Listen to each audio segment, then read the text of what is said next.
The next question also I'll stick with you, Brijesh.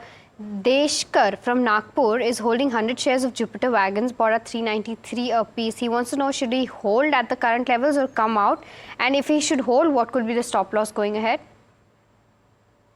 Okay, so if we can have some kind of a long-term perspective, then it is a hold. But then purely from the trading or maybe from a short-term perspective, it is making a lower low, definitely. So that suggests me it may come close to 300 levels. So he should be prepared for those levels. 300 is where something I think it will find some support, and if it's able to manage and if you're able to do some averaging at those points, it is advisable. Long term, I think this stock has potential, but the definition of long term would be more than 1 year.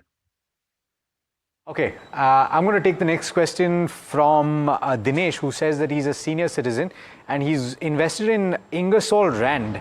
And he's got 100 shares at a price of 4,200 rupees per share, and he wants to keep it for at least the next 5 years, he says. He wants to know whether or not he should average his holding right now because he has strong conviction about this MNC company. Saurabh, I'm coming to you. On the fundamentals, how does it look, Ingersoll Rand? First of all, if you look at the capital goods sector, I think it is looking good for the next 4 or 5 years. I think manufacturing sector will gain. The company is into the pumps and the compressor segments. So it's a MNC, and the company has always, it has a proven track record. I mean, when the things will turn positive, I think Ingersoll Rand stands to benefit maximum out of it. So from 5-year term, time horizon, I think it's a clear hold. With regards to average, I think he can keep on adding in a staggered manner in the recent correction. So hold for the next 5 years and keep on adding in a staggered manner is the view coming in on Ingersoll Rand from Saurabh. The next question that we have is from Venkat, who's from Bengaluru. He's holding Yes Bank and he wants to know from a longer term perspective, 2 years, what could be the target for this particular counter. Saurabh, I'll stick with you. Your view on Yes Bank?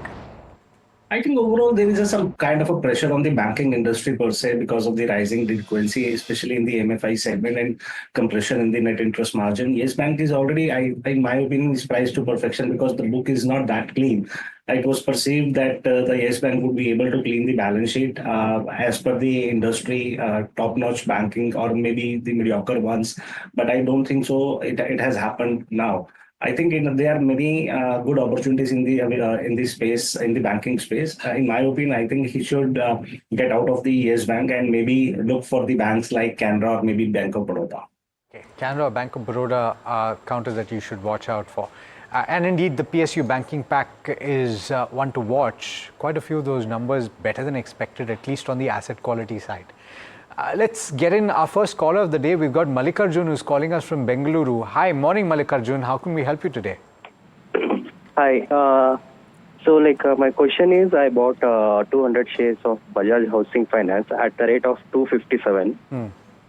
So my question is, should I wait or shall I exit from this stock? Okay. And you bought it from the perspective of the long term based on the fundamental track record, etc., right?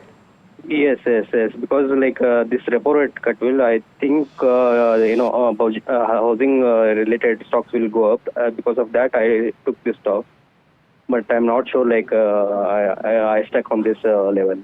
No, can you confirm to me what level you bought it at? 257. Okay, I'm just pulling up the chart. Let's see. All right.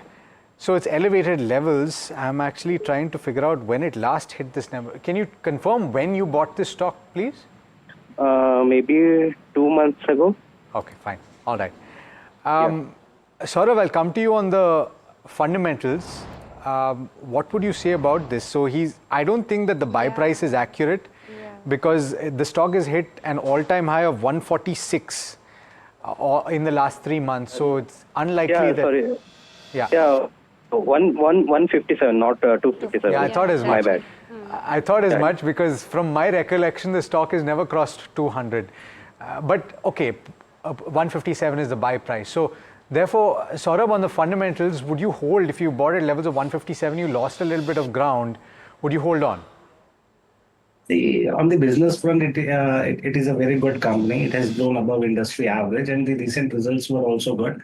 It is the only valuation which was concerning, and that is why we are seeing in the recent market correction, all these stocks which were trading on the high valuations are being sold off by the investors. So this is the case with Bajaj Housing Finance. I think if you have a term of next for a 3 to 5 year horizon, I think it is a very good company to keep in the portfolio. I would not recommend to average it down, but at the same time, because of it, because it's a good company with good background, I'll say keep on holding.